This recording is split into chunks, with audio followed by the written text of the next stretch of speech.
Good evening, Kyle. Good evening. Can you hear me? Yeah, man, what's going on? Not much, brother. Sorry, that's I'm new to all this, so trying to figure it out as we go. Yeah, I am too, man. All right, just give me 1 second. We'll get going, man. No problem. Right here. Yep.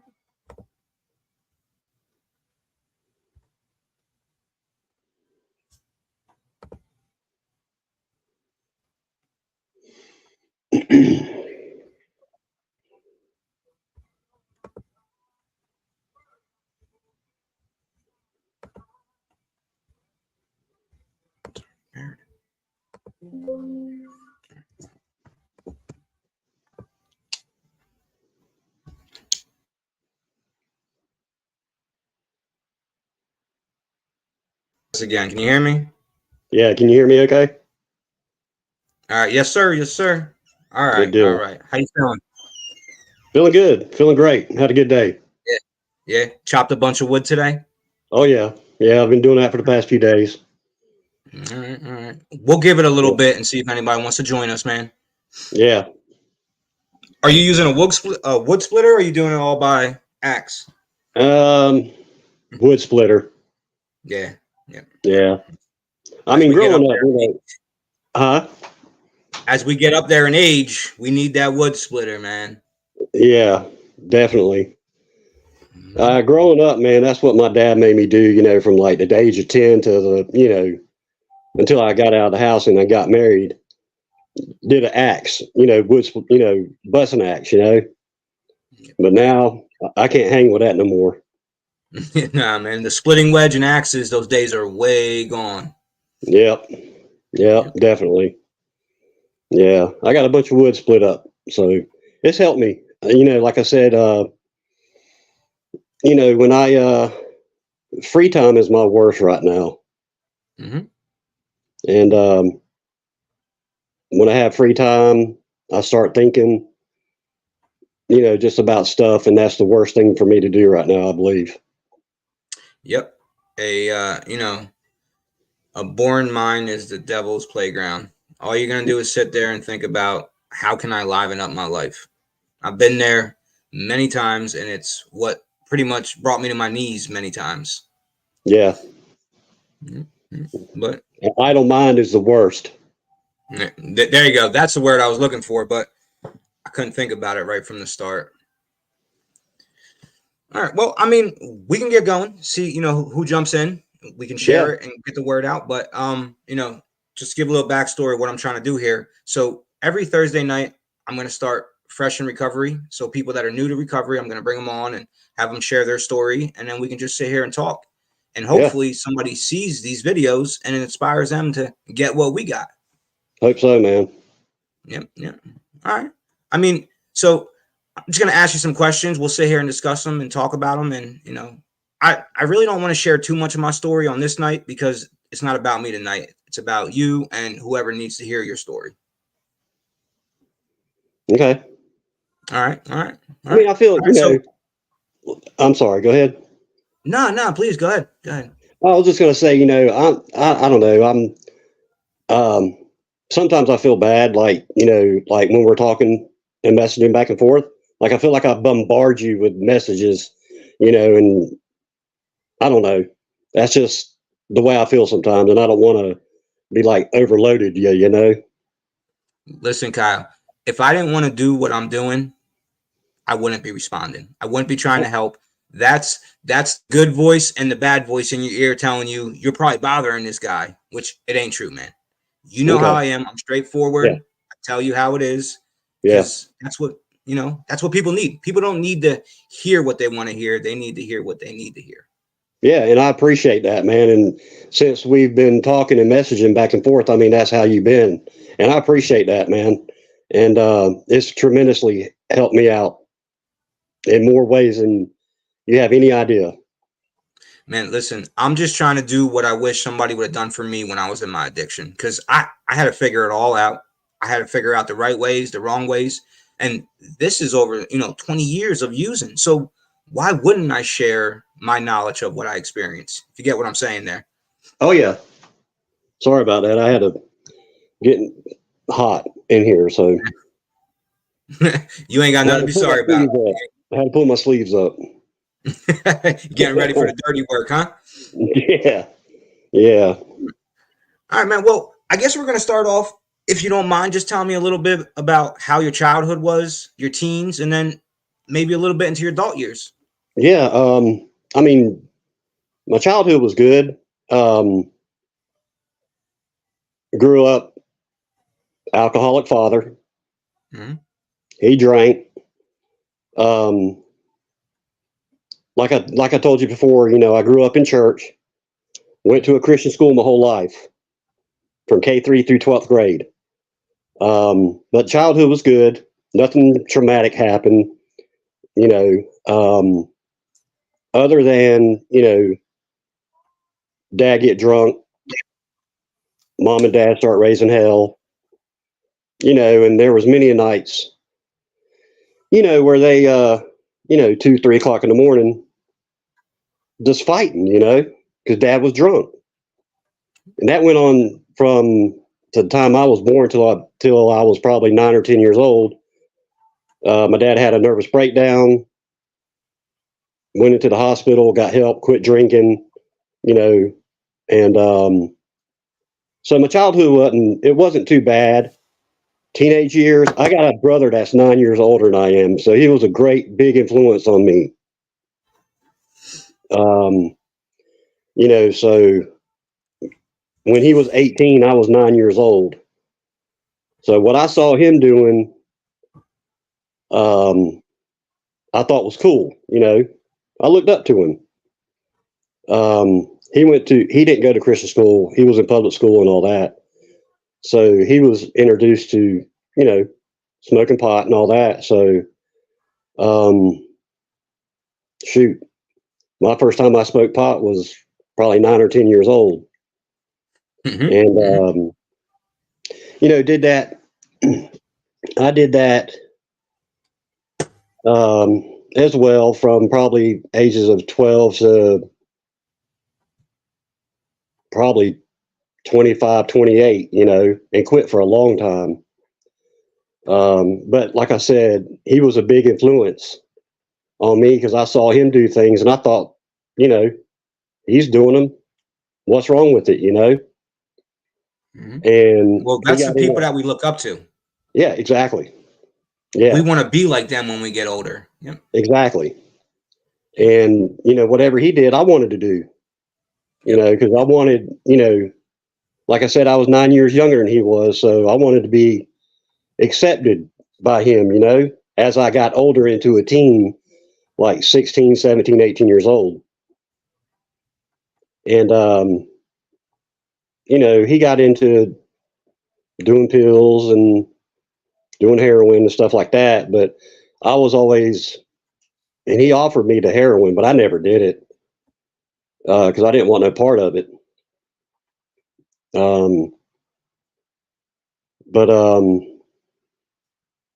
Yeah, childhood, teenage years, they weren't bad.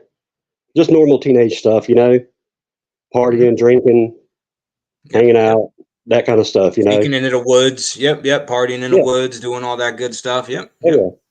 Yeah. So wasn't nothing too bad. So do you feel like that's what got you started using drugs and alcohol, is maybe seeing your dad do this and you kind of got a curious mind? Or do you feel like something happened in your life that pushed you towards drugs and alcohol? No, like I said, older brother, wanted to be like him, saw him drinking, saw him smoking pot, wanted to be like him, Yep. I respected him. I looked up to him, and I was always against. I mean, I never did anything other than smoke pot, when I was younger, up until the age of probably 25, got into pills, Oxycontins, Percocets, opiates. Yep. And did that for probably 15 years, getting them from doctors, had kidney surgery, had kidney stones. Like I told you, I was a heavy equipment mechanic. And It's hard on you. Tore my ACL, had to have ACL reconstruction surgery, tore my rotator cuff, broke my arm. It was rough. So I was getting a lot of pain pills from the doctors. And when all that ran out, had to find them on the street, Yep. And that was probably, like I said, about 15 years of doing pills, Oxycontins, Percocet, stuff like that. And it just led into other things, Well, that's what happens. We get blacklisted from pharmacies. Doctors figure out what we're trying to do, and we can't go nowhere else. And then we find out that heroin is on the streets for even cheaper than what the pills are costing us, and stronger. Absolutely. So why, Yeah, I get that. Absolutely. Matter of fact, it's funny that you say that because one of my coworkers, I knew he was a drug addict. And I went up to him one day and asked him, I said, "Hey, man, you know where you can get any perks from?" He was like, "No, but I can turn you on to something that's cheaper and that'll last longer." And I thought about that for about a week and a half, 2 weeks. And I was like, okay. I called him up, met his boy. You know how it went from there. That's where it started. Yep. Getting heroin. And it was just, like I said, about 7, 8 years ago when I started doing the heroin. And so you can actually pinpoint when you turn to heroin. It wasn't like a situation or something happened that pushed you to something heavier. It was just kind of, I can't get my pain pills anymore. So why not go do heroin? Exactly. Now, were you just snorting? Honestly, man, when I first started doing the heroin, a 20 bag would last me all day. Mm-hmm. I mean, because wasn't used to it. It was stronger. And, a dub would last me all day. And then it just progressively gotten worse to where I was doing, a bundle and a half, almost 2 bundles a day. And I started out snorting, sniffing it because I didn't want to, shoot up. But another buddy introduced me to that about 5 years later. And I only did that for about a year. I actually got introduced to that. I got introduced to that in a rehab. So really, yep, in a rehab, in a bathroom rehab. Yep. No shit. Wow, that is. Look, wow. I see it every day. I work in a facility. I see the kids bringing it in, and so on and so on. But our system's broke completely. Oh yeah. Oh, absolutely. It's like I was saying, I did the methadone clinic for, on and off for, years. Mm-hmm. And you could get more drugs there than you can out on the street, just about. Yep. I mean, it's excessive amounts. Yeah. People would walk right out of the clinic, go right to another car, and you'd see all kind of deals out there, Yep. Because it's usually the methadone goes hand in hand with like meth and all that stuff, speedballing. Yeah. And I mean, I did now I just remembered this. I can't believe I forgot it, but I think I'm losing you. There you go. Sorry, you were breaking up a little bit. Everything okay now? Yep, you're good to go, man. Okay. I can't believe I forgot about this, but 2004, my dad passed away. And that really hit me hard. And started actually, I was doing, the pain pills then, Oxycontins, Percocets, and all that stuff. And had a buddy of mine that dealt coke. And got on coke for about 6 months, after my dad passed away, because that was a hard thing for me to take. And I completely forgot about that. So do you feel like you were running from the... So... I'm sorry? Okay. But you were kind of covering it up so you didn't have to deal with it? Do you feel Yeah, like you were using the drugs to cover up so you didn't have to deal with it? exactly. Yep. That's what most of us do. We're trying to Yep. run from something. We don't like ourselves or like our life or so on and so on.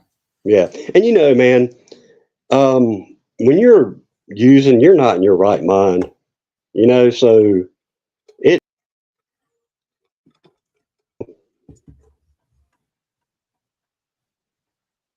You still there? yeah.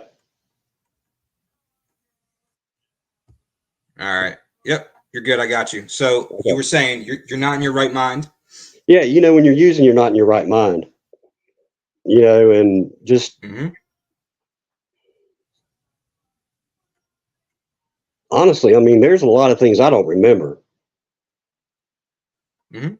but there's situations that's happened that caused me to use more and caused me to use less. Mm-hmm. But, and I know I'm all over the place, man, because I'm just nervous, It's fine, man. Listen, this is your show. This is your show. Nah. Mm-mm. Yeah, man. It's Kyle's night tonight, brother. Come on now. But for We're in this me, together. I would use. Yeah, I would use because it was sunny out. I would use because it was raining out. I would use because I was in a good mood. I would use because I was in a bad mood. I would use any excuse to go get high. You know what I mean? Yeah. Yeah.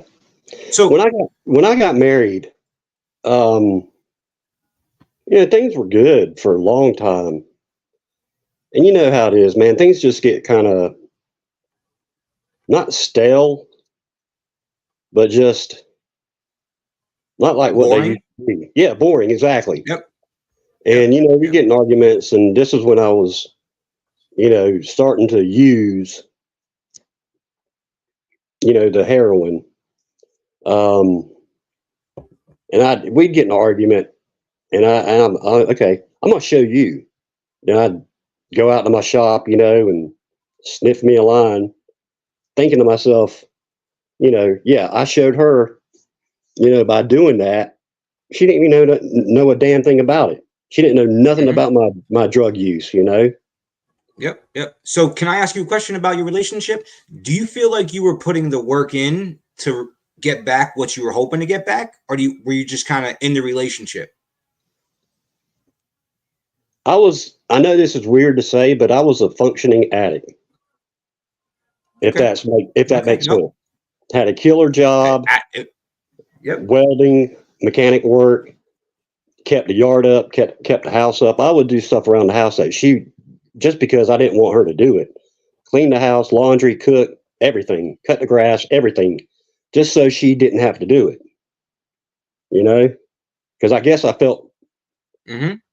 felt guilty because I knew what I was doing, but she didn't know she didn't know what I was doing. Mm-hmm. Mm-hmm. So she had And no clue that you were using at oh this time? no, she towards the end of our marriage, she suspected it, and it did come out then. And when it came out, that's when she Mm-hmm. jetted. Instead of sticking around and helping Yep. me, she left.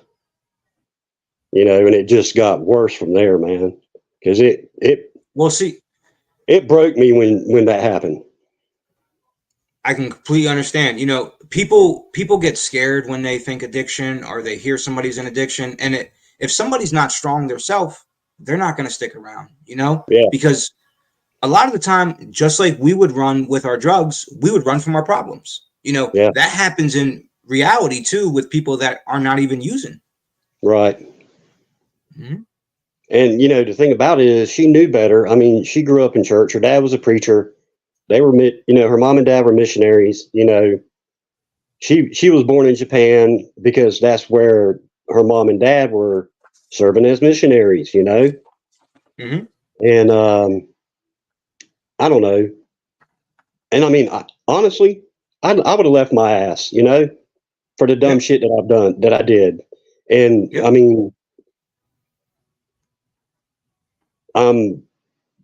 yeah, I would have left I would have left my ass if I would have No, been, listen, I completely get it. I had people stick around in my life for so long, and so I pushed them out because I wasn't only tearing down bridges, I was completely ripping them down and burying them, you know, and that's Right. our own doing. That's Right. our mistakes.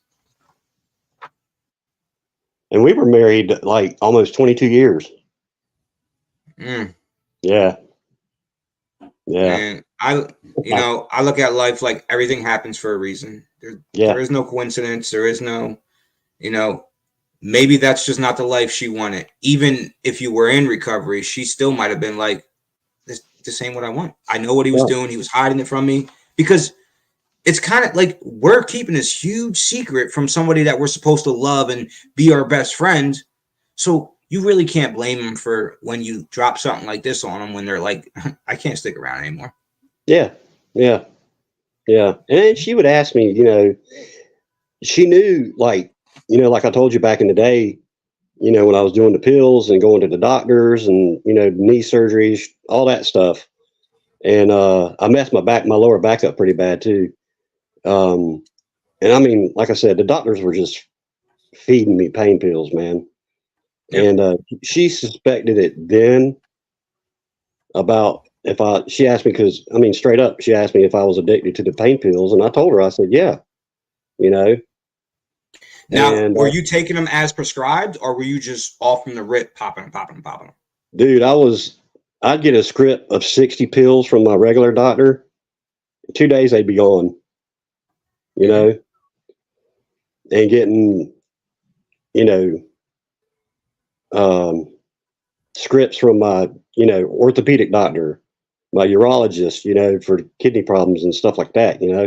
I had an 8 millimeter kidney stone. I had to get surgically removed. Woo. And Those are the worst things in the world.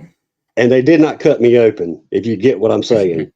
Yeah. They went, Yep. you know where they went. Yep. So, yeah, that was pretty tough. So how do you how do you feel addiction has affected your life other than the marriage? Like how else has it, good or bad? Because some people say addiction helped them in certain ways. Some people say addiction helped them realize certain things. I mean, I lost everything, man. Yep. When we divorced, before we divorced, lost the house, had just lost my marriage, lost friends, lost my job. I mean, because that's all I cared about. That's all I wanted to do was get high. And So I'd do anything you said to at the do it. beginning, yep. So you said at the beginning that you were a functioning addict. Yes. Did you still feel like that towards the end? No.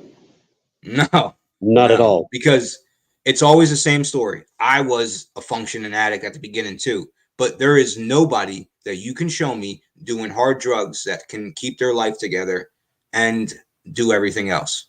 Dude, it drains you. It takes everything you got. I mean, it's the devil's drug.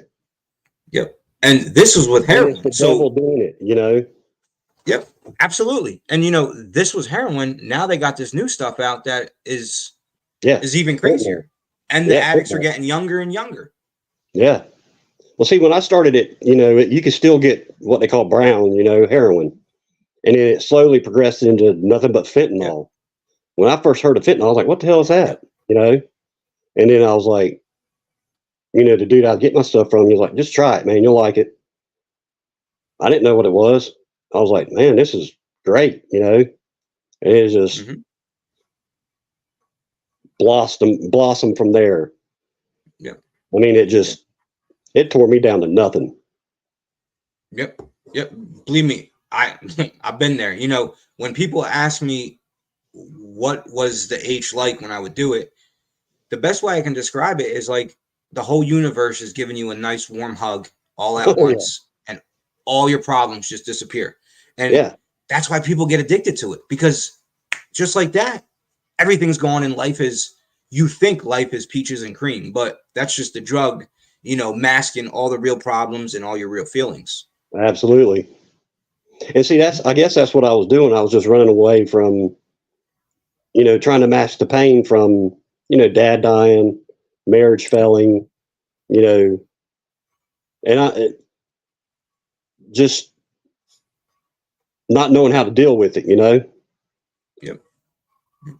Well, most addicts, that's the problem, is they're running from something. There's some kind of underlying issue, mental health or whatever it be, not happy with what you got going on in your life. So we find drugs can help us, deal. Not really. Yeah. You're not dealing with anything. You're just putting a Band-Aid over a gushing wound. Right. And the funny thing about it is everybody knew what was going on. I thought I was hiding it pretty good. Everybody knew. My family knew, mom knew, brother knew, my sister knew, everybody knew. And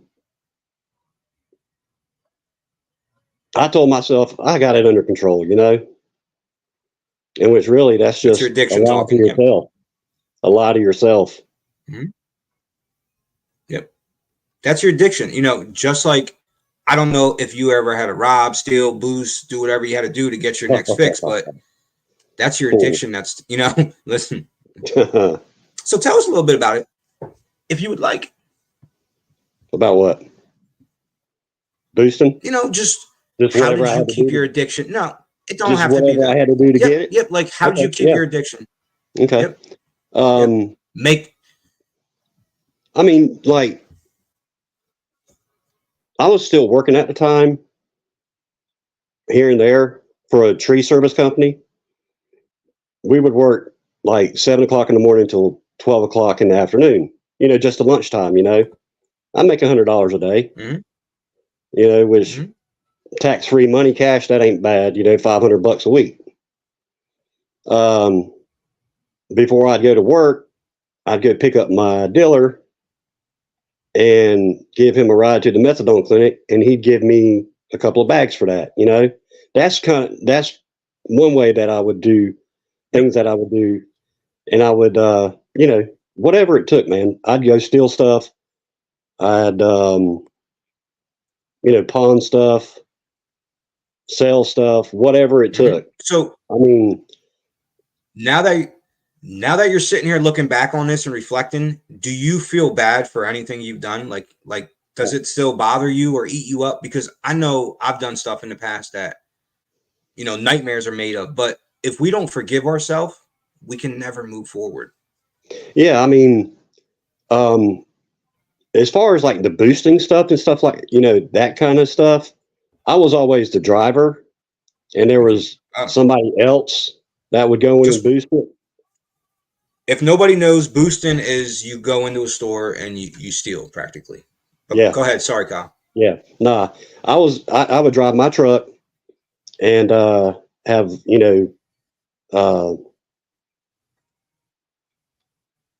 what I called friends at that time. They were just other drug addicts that I've known for a long time. Yeah.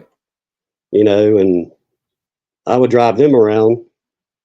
They'd go into stores, steal whatever they could steal, and I'd be the driver, and that's how I would get dope as well.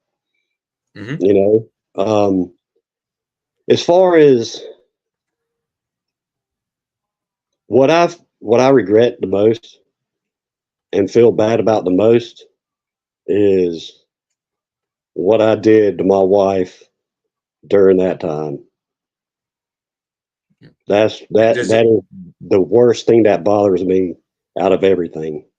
So let me guess, you sit there at times and you think to yourself, well, if I would have done it this way, this wouldn't have happened. Or if I would have done this or been like this, none of that would have happened, correct?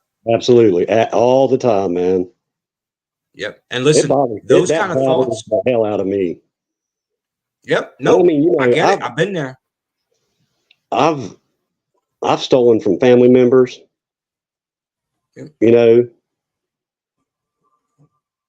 to get things that I needed to get so I wouldn't be sick. Yep.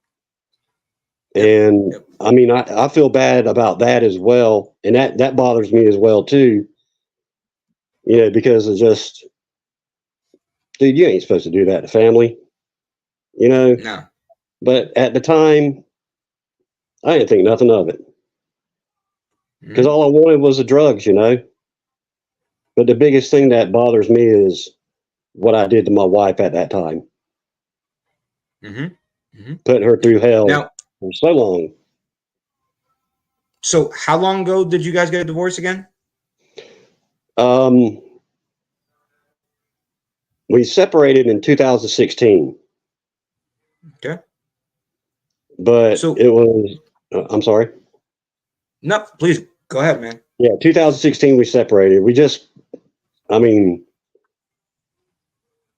I didn't want it, the divorce. She did, because I guess, of how things were. Of course, I don't blame her. And I told her, I said, if you want this, you're going to have to pay for it. I'm not paying for it because I don't want it. I didn't want the divorce. And it took her. And you were mad. Yeah. Oh, yeah, absolutely. Yeah, I was pissed. Yeah. And, but we can only be mad at ourselves. Right, huh? We can only be mad at ourselves for situations like that, Yeah, yeah. And I mean, at that time I was using too, so not thinking right. No. So what do you feel like you can do, or even if I can help you, or if I can't, where we can get you where you can deal with these thoughts? Because what you're experiencing right now made me relapse in the past. I'm sure it made 1,000 other people relapse in the past. So we need to figure out a way that we can get you where you're okay with what happened, if you get what I'm saying. Yeah. Because I mean, those kind of thoughts will only keep us sick. Yeah. I mean, I'm slowly accepting it. I mean, I've accepted it no matter what. I mean, I can't change it. It just bothers me that. Yeah. Huh? I was gonna say, or do you have a choice? Because if she was done, she was done. Yeah. Yeah. I mean, she was going to leave no matter what. So, Yep. I mean, I tell myself I'm past it, but deep down in my heart, I'm not. You know what I mean? Yep. I guess that's why, I still think about it like I do. I don't think about it all the time, but it just, like I said, idle mind is the worst. Yep. So, yeah. So, did you go to rehab at all? Like, if you did, how many times, and how do you feel? Did you go to detox, or did you do a cold turkey, or how'd you get off the drugs? Okay. 2 years ago, September 2nd, I went to rehab. And the reason I did is because I stole from a family member. And instead of them pressing charges and me going to jail, they got me into this, what they call a LEAD program, for drug addiction, which was kind of a joke, to be honest with you, because it didn't really do anything for me. But they set it up to where I could go to rehab, no cost to me. And I went not wanting to.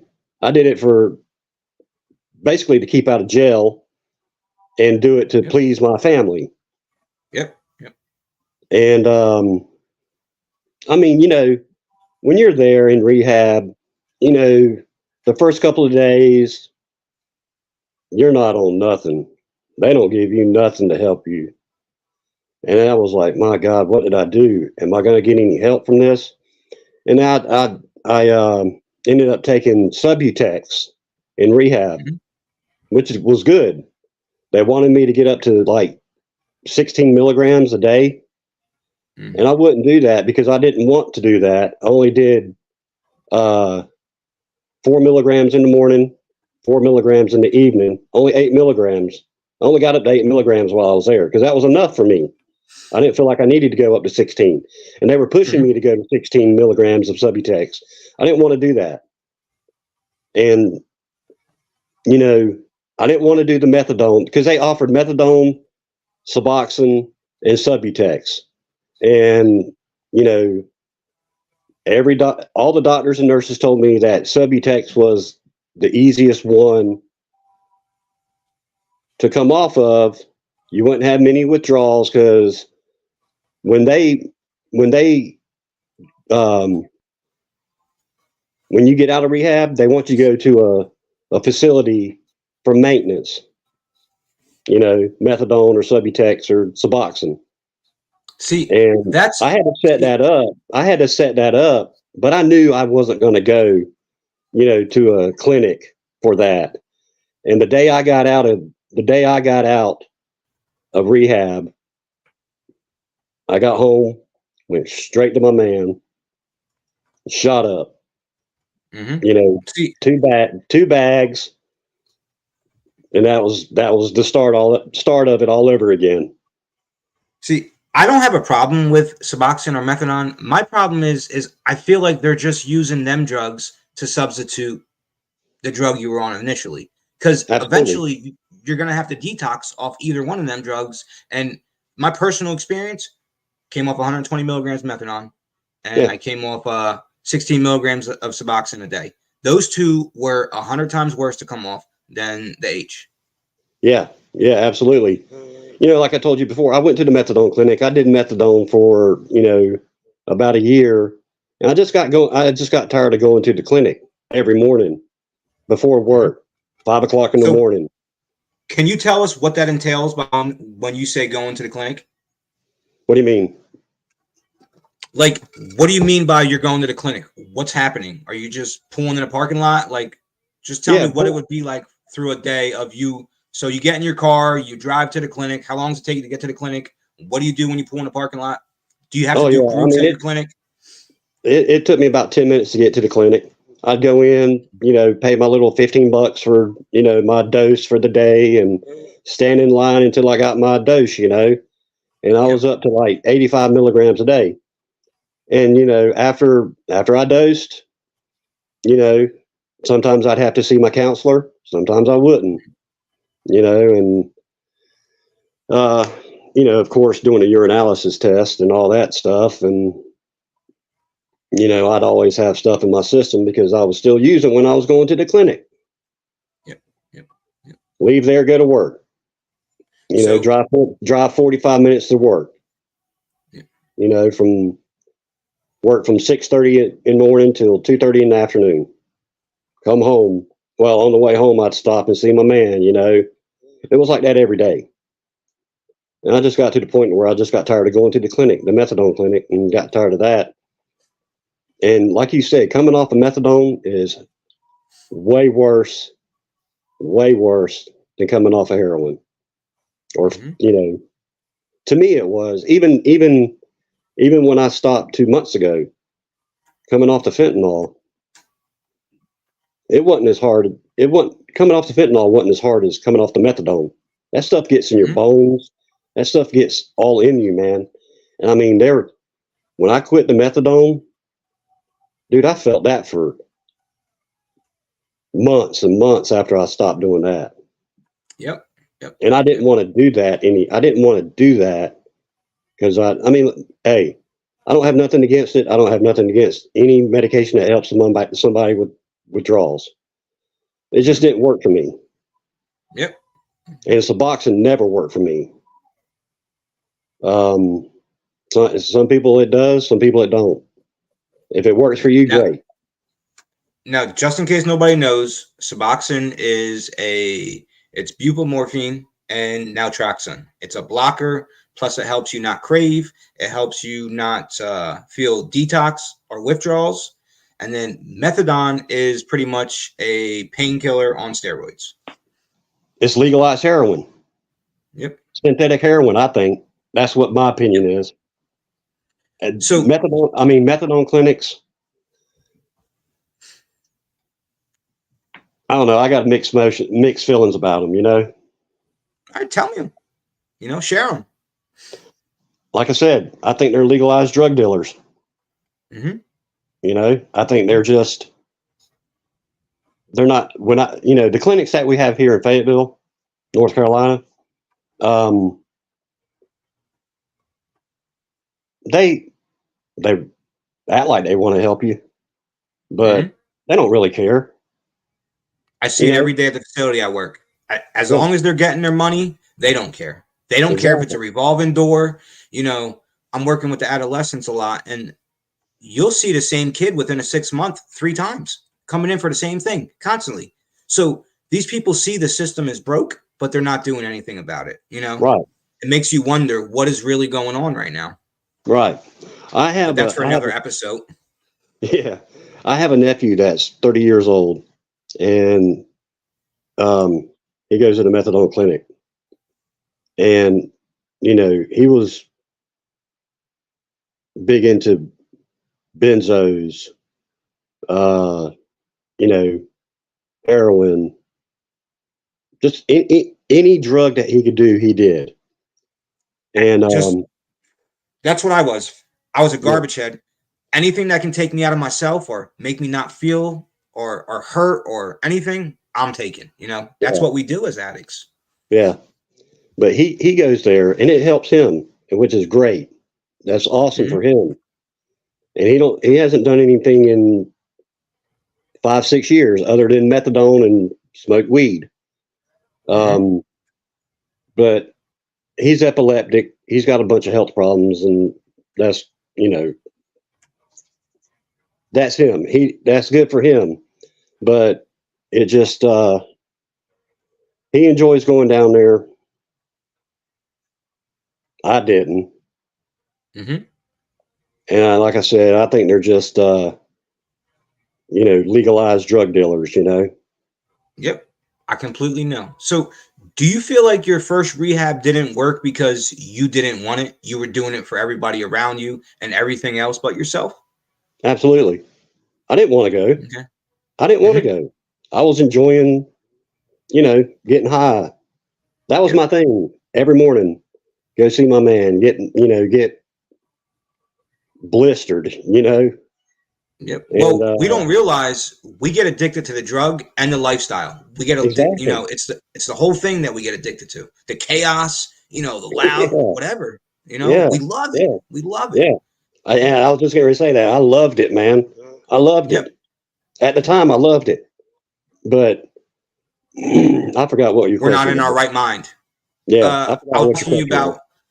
about why your first rehab didn't work. Oh, Didn't it work because you didn't want it or what? yeah. Excuse me.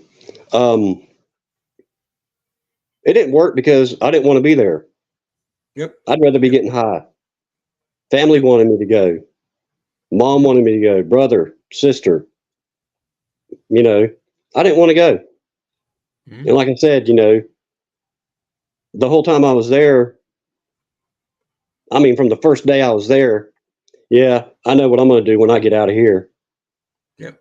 And that was my mindset. And that's what I did. When I got out, got See, home, I went and used. it's not uncommon for people to go into rehab and have thoughts like this. Yeah, Somebody that might never been through it might be like, "Whoa, that's crazy. He's in rehab thinking about it." That's that's how an addict minds works. yeah. We just sorry. Go ahead. I thought you were gonna say something. No, I was listening to you. Oh, okay, but yeah, that's just how our addict mind works.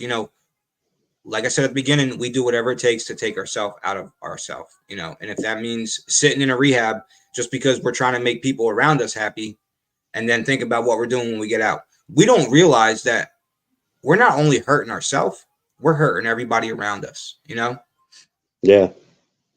And I didn't realize that, until I got clean. Hmm. And I Well, mean, I've none of us realized do. now all the damage that I did while I was doing what I was doing. Well, that's why we're doing these videos, because hopefully somebody can see and be like, "Whoa, I don't want to end up like that." Yeah. Yeah. Dude, I mean, I mean, like I said, January 6th of this year was my that's when I quit using. Dude, I was at rock bottom, man.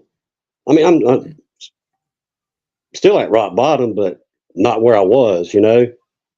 Can you tell us what rock bottom is and what your rock bottom is? Because rock bottom's different for everybody. Dude. Um, just losing everything, not having nothing. I Hmm. mean, if it wasn't for, you know, my mom, I'd be on the streets, man. I'd be Yep. homeless, you know? I've been there. And I mean, Yep. I just got, it just got to the point to where I mean, lost my job. I mean, I'm not working right now because my last job I got fired from because I was trading stuff, at work for And I bet, drugs. yep. And I bet you still thought that you didn't have a problem too, right? You were probably still like, Absolutely. No, I nah, didn't. I'm not that bad. Yeah. Yep. Yeah.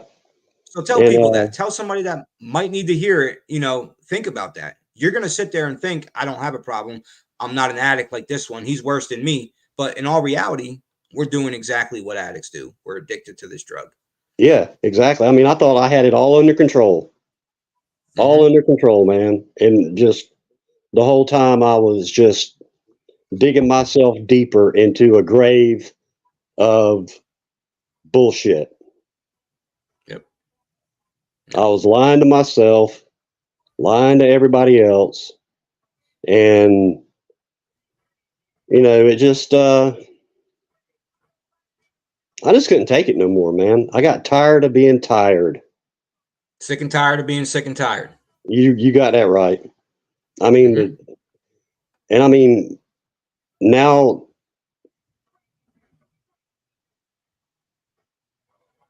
it's it feels good not to have to chase it. Yep. Yep. You don't have to wake up every day and your whole life revolves around that drug. Yeah, Everything counts on if you have that drug or how much of that drug you have. dude, I didn't want to go do nothing. I didn't want to go anywhere. I didn't want to leave town. I didn't want to go just for the simple fact of, I don't want to be without anything. Mm-hmm. And I didn't want to go anywhere. The only places I went was to cop, was to get my fix. Yep. That's the only Yep. places I went. Now, yep. Now, people don't realize that when they're in their addiction that they don't have control over their life. This drug or alcohol is what's controlling their life. Absolutely. Mm-hmm. Absolutely. So, what do you feel like some struggles are in your recovery? Like, what were you scared of jumping into recovery? Was there something keeping you from getting into it earlier, or you just feel like you didn't hit your rock? You weren't ready to. I lost you there. What'd you say? What kept you from getting a recovery earlier? Was it just because you weren't ready? You I didn't wasn't hit your ready. rock bottom? Yeah, I wasn't Okay. ready. I mean, I was already at rock Mm-hmm. bottom. I was already at rock Mm-hmm. bottom. I mean, Yep. I couldn't get any further down than other than being dead. Yep. Which is the next step, Exactly. And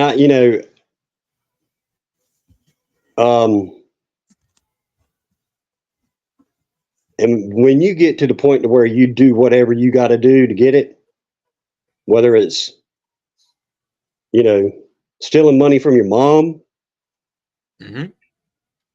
which I feel like a piece of shit for, to get my fix. When it comes to that, man, that's what broke me. Mm-hmm. I was like, dude, I can't do this no more. I just, like I said, got sick and tired of being sick and tired, and it just it got to the point where I just said, you know what, I'm done. I don't care if I'm going to be sick. I've dealt with, being sick for a day or two, but coming off this fentanyl, it ain't no joke, man. You know, no sleep, sweats, chills, cold, hot, can't sleep. I mean, it's bad. But it's nothing. I felt those withdrawals for about a month, maybe two, maybe a month and a half, maybe. And I still crave. Yep. I still have those cravings. That's never going to go away, but we got to remember is the detox sucks, but what else is our choices? Do we continue on this lifestyle and keep because I took my addiction to the point where there was nobody left in my life. Nobody wanted Yeah. anything to do with me. You know, I robbed, stole everything I could. You know, I would steal from you and then help you look for it and swear to God that I didn't take it. You know? Yeah. Yeah. Yep. I mean, it's not Yep. funny. The only reason why I'm laughing because I know I was there. Listen, laugh away. You know, look, I'm at a point in my life where I ain't got nothing to hide anymore. Yeah. You don't like me for who I am now. Oh well, you That's know. right. That's right. You know, people And that get into I'm at that recovery. point too. Yep, people that make it in recovery have been through stuff that most normal people can never make it through. If you know Right. what I'm saying. Yeah, You know, absolutely. you know, and They're then warriors, man. yeah, absolutely, absolutely. You know, and it's not. I'm not saying it's easy to recover because it's not, but it is well worth it rather than playing with your life day in and day out with these drugs, which are going to get you nowhere. The longer you wait, it only gets worse. And you can't show me one productive, active addict that's in their full blown addiction that's doing good. Not unless you're a millionaire. Well, even Well, then, they're not even that, overdosing. to be honest with Yep. you, because your physical life and your mental life and all that sucks. Yep. And yeah, you're not happy at all in addiction. You Yeah. know, you're holding so many secrets. You got so many skeletons in the closet. Oh And hell. it's just, you're not even living life when you're in addiction. You're just existing. You know, you're Yeah. existing to do that drug. You know what? I never thought of it that way, but until you said that. But yeah, you're right. Exactly. Mm-hmm. Mm-hmm. Because that's Day all in, you day want. out. Yep. That's it. You work, you live, you breathe. If you can eat, you eat for that drug or alcohol. And that's it. Yeah. That's all that matters to you. You don't care who you hurt. You don't care if your family's hurt. You don't care if your kids need you. You don't care whatever but that drug and alcohol. Yeah. Thank goodness that out of the 22 years that I was married, we never had kids. I don't have kids, Mhm. which I'm very thankful for because I wouldn't want them to see, their dad go through that, or whatever, Just like you saw it when you were a kid. Yeah. Yeah. My Yep. dad being alcoholic or, and that, Yep. So It's a vicious cycle. Yeah. Yeah. Yep. It is. It's a vicious cycle. Mm-hmm. Now, do you feel like it was well worth it that you recovered? Like, do you ever, consider, let me throw all this away and go back to drugs or alcohol?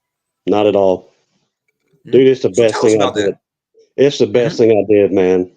I mean, like I said, January 6th, it's coming up on 2 months. I've been clean. Congratulations, man. Thank you. Congratulations. Thank you. Like I said, the first 4 to 6 weeks, it was hell, man.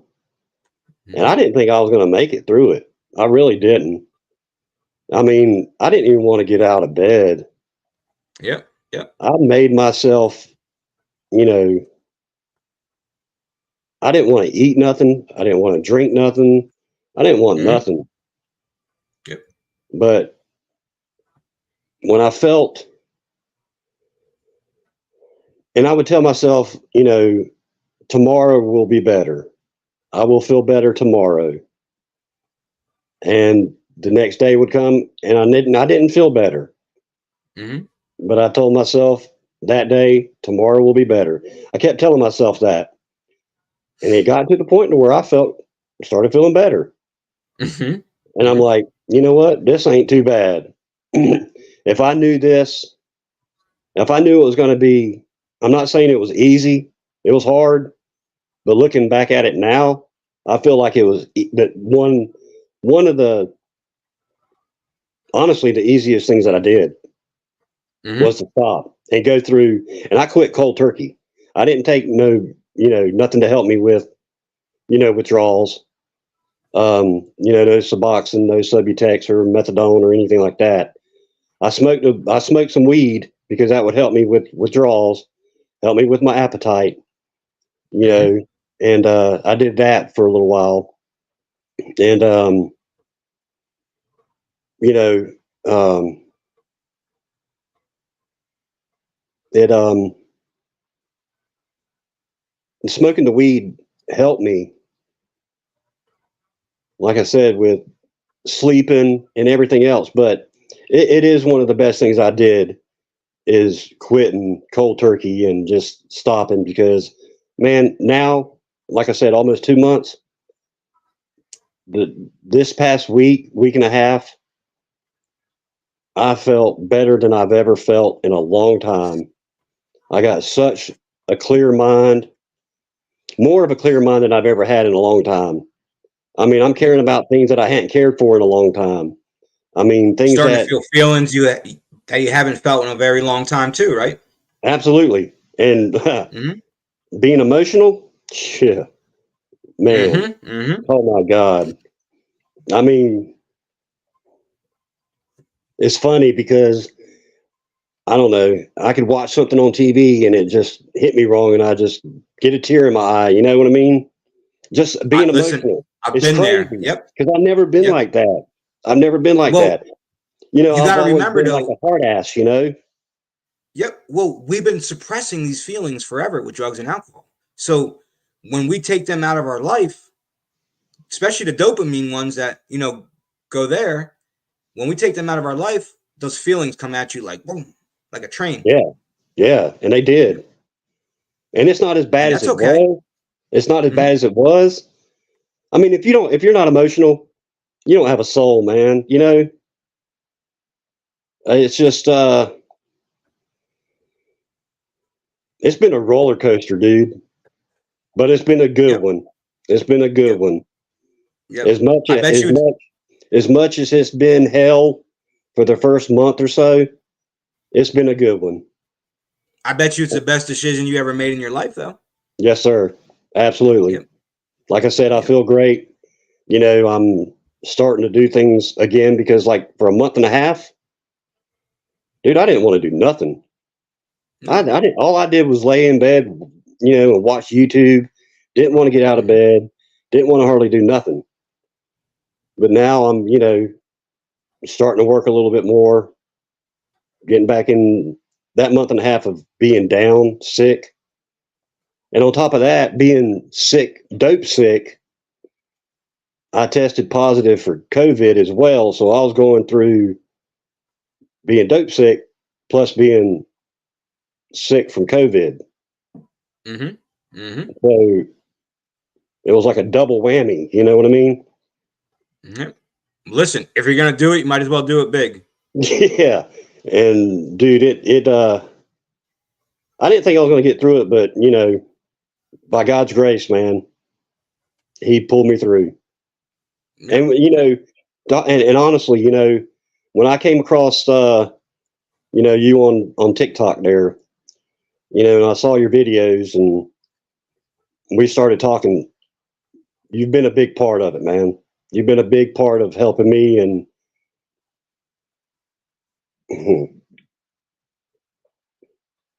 You know, sorry. like I said in the beginning, no, Kyle, don't be sorry, man. If I could, I'll give you a hug right now, brother. But listen, like I said at the beginning, I know how it is to go through this alone, right? I'm a human being. I used to be a big piece of shit in my addict days, but that's not who I really am. You know, I've Yeah, been through this alone. I know how it feels, and man, I don't want that for anybody. So, however I can help you or help the next person, I'm down, man. We're all in this life together, right? yeah. I'm grateful, man. I really am because you've helped me a lot. You've helped me a lot. You know, you help me stay clean too. You know, it's a give and take right here. It's give and take. How else can I use more than half of my life of pain and suffering in a positive way, other than Yeah, like I am right now? You know, yeah. And it's great, and I think it's great and good what you're doing, man. I appreciate I that. I appreciate it. I appreciate that. appreciate it. I I know appreciate you you do, helping me brother. and, you know, talking to me, and you know, and the thing about it is, you don't sugarcoat. You tell it like it is, man, and I appreciate that. And that's what I Listen, need. I don't when need. And so you're talking to family people, trying to talk to family, you know, you know how family is. They'll sugarcoat stuff, you know, Yep. and they'll just bullshit you. Yep. But You can't do that in recovery. yeah, I mean, it's like, you tell it like it is, man. And I appreciate it. I really do.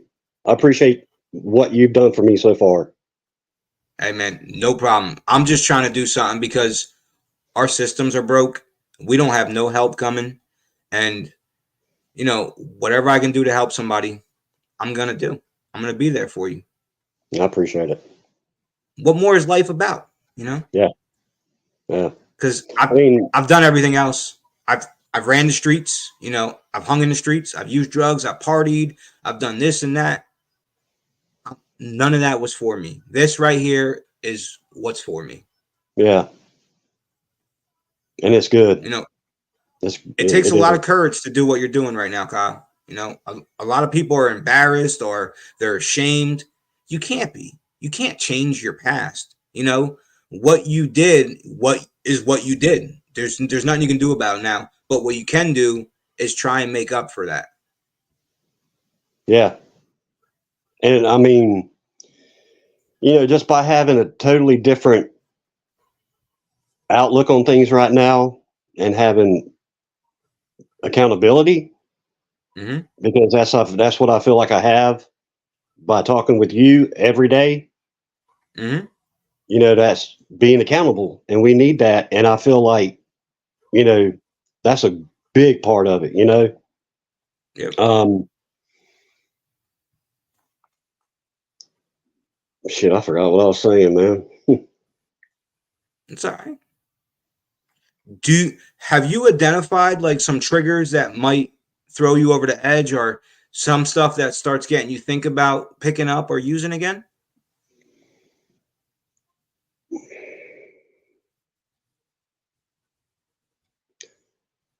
I don't know. I honestly, the only reason why I was going to use again is because I just didn't want to be sick. Yep. That's the only reason why I kept using,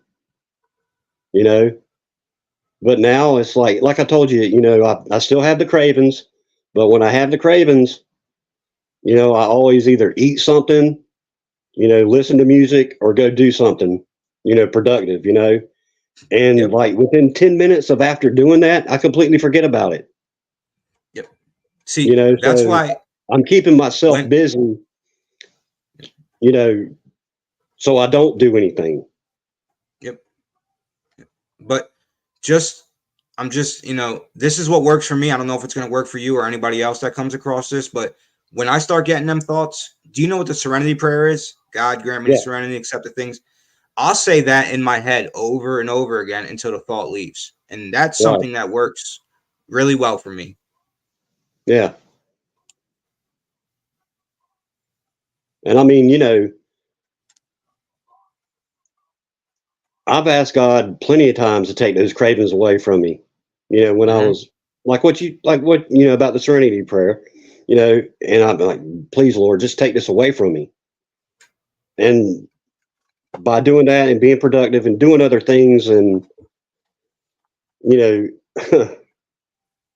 when I stopped using on January 6th of this year, I weighed 166 pounds. I had never been that small before, ever. I mean, in high school, my senior year, I was 225 pounds, I'm 5'9", but stocky built, and played ball, baseball, football, all that, but dude, I look like shit. I mean, I looked in the mirror. I was like, I didn't even recognize myself, man. And like I said, I was down to 166 pounds. And I'm about 192, 194 now. Just for the simple fact of eating right. And, a lot of it is when I have those cravings, I'll eat something or drink chocolate milk. I love Yep. chocolate milk. Sweets. Yep. Yeah, Yep. yeah, yeah. So that's helped me a lot with my cravings as well. Now that's perfectly normal. You're gonna have them cravings because you just want something. Your body's just screaming, "Give me something! Give me something!" That makes me feel a little bit different.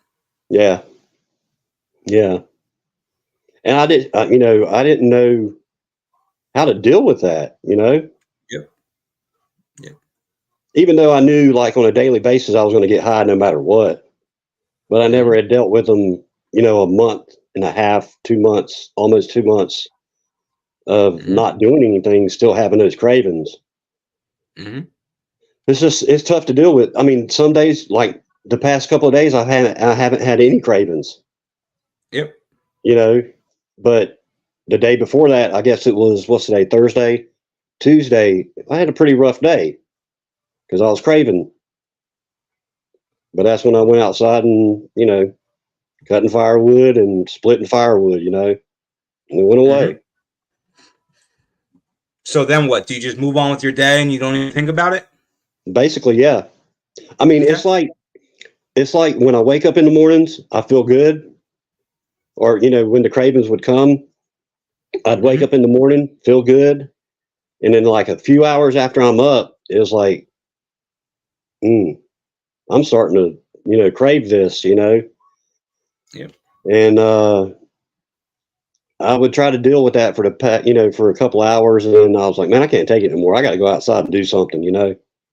And I Yep. just keep myself busy until it went away. And after I would come back in from cutting firewoods or splitting firewood or whatever I was doing, they would be gone. I wasn't thinking about it. I wouldn't have no cravings anymore. Yep. And You the gotta past few, find the something past few to days I fill haven't that had void. one.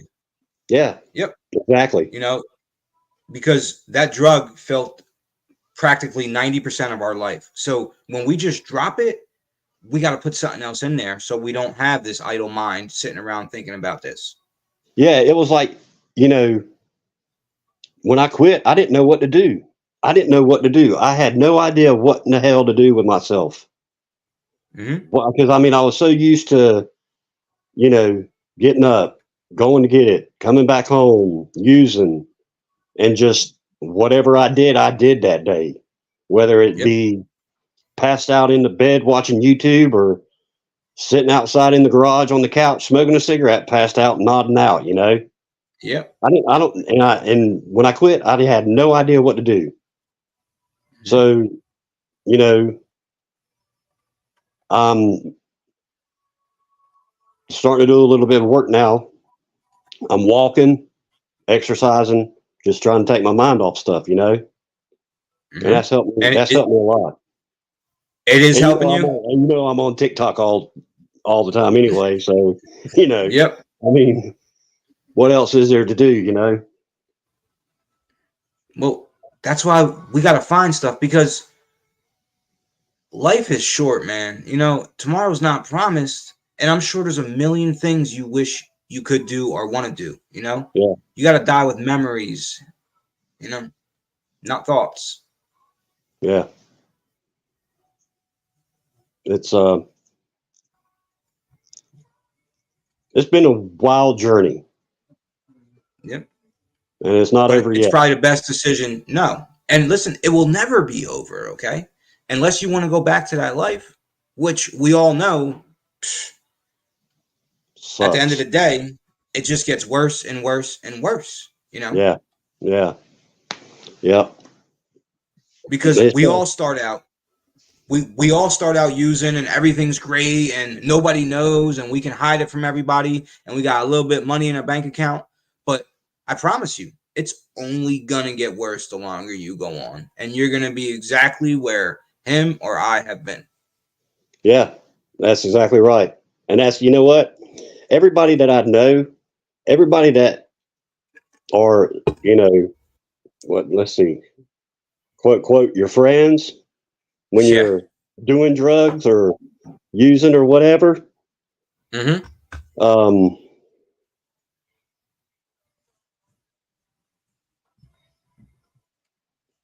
I don't know, man. It's just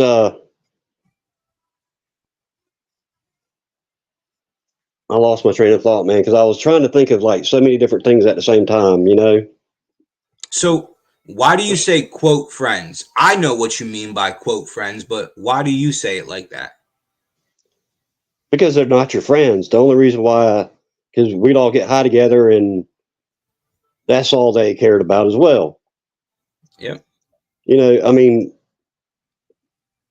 if they were your true friends, they wouldn't try to steal your whatever you had, you know? Yep.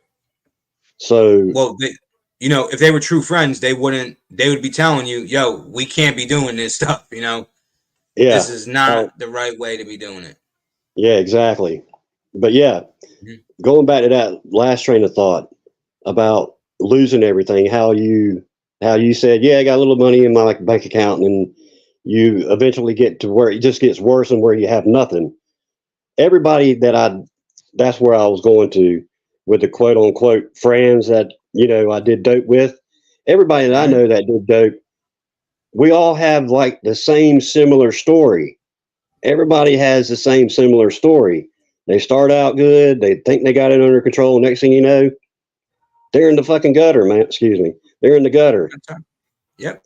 Yep. Yep. you know, and I mean, It, or at rock bottom, to where they have nothing left. And yep. Well, it's just it, it's not a lifestyle I want anymore. no, and it goes back to the old saying: "There's only jails, institutions, and death in That's right. addiction." And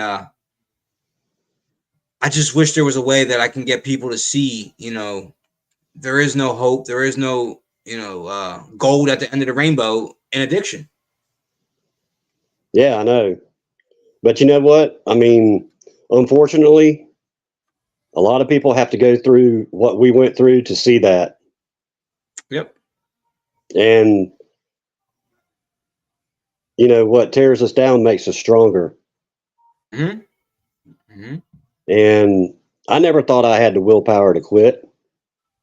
I was always a strong, hard-headed person, still hard-headed, but you know, just a very determined person. Yep. And when I get something in my mind about doing it, I'm gonna do it. Hmm. Always been that way. And Well, you got to when I go full decided to throttle quit, into huh? recovery. You What's have to that? go full throttle. You have to go full throttle into recovery. You can't do it half-ass. Yeah, exactly. Yeah, and that's why rehab didn't work for me because you got to want it. You got to want to. Yep. You have to want to quit. You have to not want to do the bullshit anymore. Hmm. Hmm. And eventually you'll get sick and tired of that lifestyle and being sick and tired of being sick and tired. Yep. And you'll come to a point where you got to quit or you'll go to jail or be dead. Yep. So how'd you find your first rehab? Like, how would you recommend somebody going and looking up help, or do you have information like that? Is it easy to find? Um, well, like I said, I got in trouble, and instead of my family member pressing charges and me going to jail for it, because I mean it was like about 10 felony charges that I had. Mhm. But like, how did you find that rehab, or did That's your family members what find I'm it getting. for you? Yeah, that's what I'm Okay. getting to. Mhm. And the detective that was working on it told my brother, oh, okay, well, that's who I did it to. Is I told from my brother. He didn't want to press charges. They had like what I said, like a lead program where you get into. They help you with your drug addiction. They help you, try to recover, and they are the ones that, you know, uh, got me into the rehab facility that I went to, Mhm. and that's how I found out about that facility. Other than that, I didn't care whether I went to rehab or not up to Yeah. that point. Yeah. So all I knew about was the methadone clinics that we have here in town. But Yep. that's what Yep. led me to the rehab is getting in trouble and them putting me, basically not really putting me into a rehab. It was either go to jail or go to rehab. Yep. So I went to rehab. Or die from the addiction. Yeah. Yeah. Yeah. So that's how I found out about the facility that I went to. And it was So it was in North Carolina. It was in Greenville, North Carolina. I mean, it was a good facility. They helped me. I mean, you know, yeah, you know, at that time I didn't want to be there, and all I thought was, man, this is bullshit, you know? yep. But thinking back now, if I would have just, you know, not do what I did after I got out, I wouldn't be where I'm at right now. But they do help. They did help. Very positive. I mean, they helped out a lot. So do you have some pointers that maybe for somebody that is thinking about getting in recovery or is newer to recovery than you? Like, is there any information that you would want to share with anybody?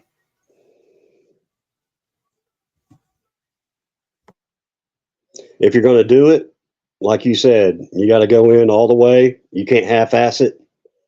And you got to want it bad enough for yourself, not for anybody else, to get clean and to stay clean, you know? Because if you did it and I did it, anybody can do it. I was just here to say, I know if I could do it, anybody could do it. Because, I mean, the way that I did it, cold turkey. Yeah. Cold turkey. It was like $200 worth of dope on the 5th of January, January 6th, nothing. You know what I mean? Mm-hmm. So I did a lot of dope that day on January 5th. Mm-hmm. And the next day had nothing. And hadn't had anything since then. Congratulations on that. But yeah, thank you. And if you're going to do it, the way everybody does it is different. Whatever works for whoever is going to do it. If it works for you that way, it works for you that way. Whether it's going to a clinic or rehab or just cold turkey. Cold turkey worked for me. Yep. And because I was, like I said, I'm hard-headed and determined, bound and determined. I'm never going to go back to that mess. Mm-hmm. That's what I've been telling myself. What works for you might not work for me, but what works for me might not work for you. Exactly. But all we can do now is share our experiences and tell people what did work for us. And hopefully, you know, we can save one person from these videos. It will be all worth it. Absolutely. That's right. You know? Absolutely. And that's what, you know, by coming on here, you know, I've never done anything like this before. I've never talked about anything like this.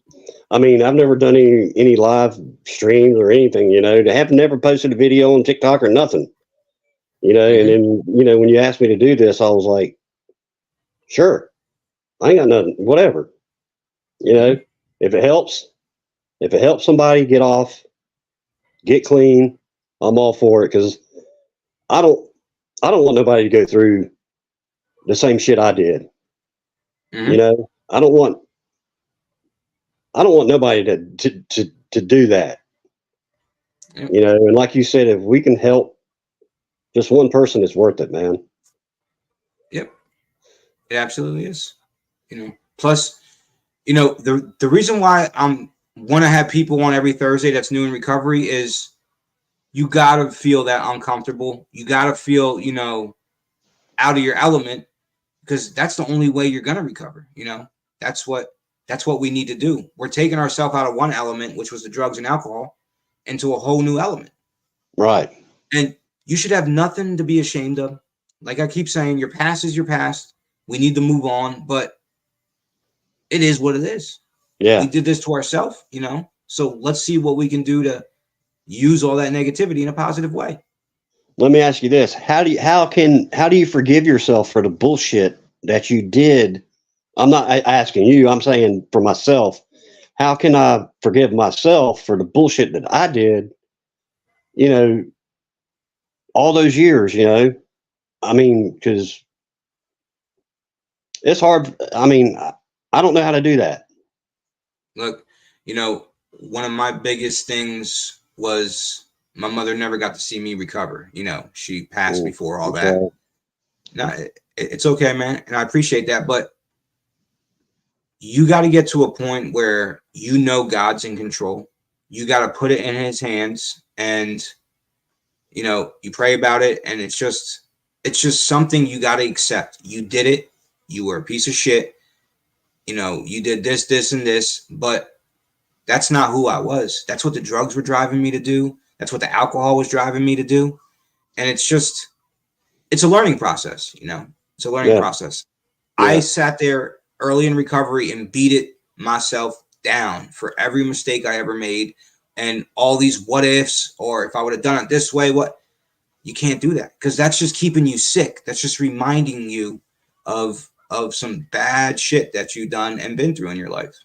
And see, that's kind of where I'm at right now. Is, you know, it's not kind of where I'm at. That's where I'm at, you know, because I don't know how to deal with that, you know? Yeah. Well, that's why. Sorry. Go ahead, bud. It's just a bunch of feelings that I guess I buried for so long by doing the drugs and not thinking about it. But now that I, you know, like I said, I got a more of a clear mind now and I can think about that. But I'm like, yeah, I'm a piece of shit for doing this stuff, man. How do I forgive myself for that? And that's where I'm at. Man, listen, like I said, it's just something that you have to accept. You know, acceptance is huge in recovery. Or you're just going to keep yourself in that dark spot, you know, always second guessing what you should have done and what you could have done. Yeah. Yeah. I know. Dude, you have some weird thoughts, man, when you're coming off of shit. Yep. I mean, weird dreams, all that. Oh, dude. It was like people I never knew, people I didn't even know were in my dreams, you know? I was having some weird stuff. Not only, I mean, I was in a dark place, man, in my head to where I was just, you know, to the point where I was ready to take myself out, you know, and praying to God every day, you know, before I go to bed, please, Lord, don't let me wake up in the morning, you know? Yep. That's where I was. Now, I mean, I'm not even thinking about that now, you know, because early on, like I said, coming off of it, you know, dude, you're in a dark place, man. Yep. And I've never been in more of a darker place than I was during that time. And, you know, first coming off of it, I don't have those thoughts anymore. You know, what I'm thinking about now is staying clean, you know, in my future. That's what I'm thinking about. Yeah. Because that's all we got is our future. How I'm going to rebuild my life, you know? Yeah.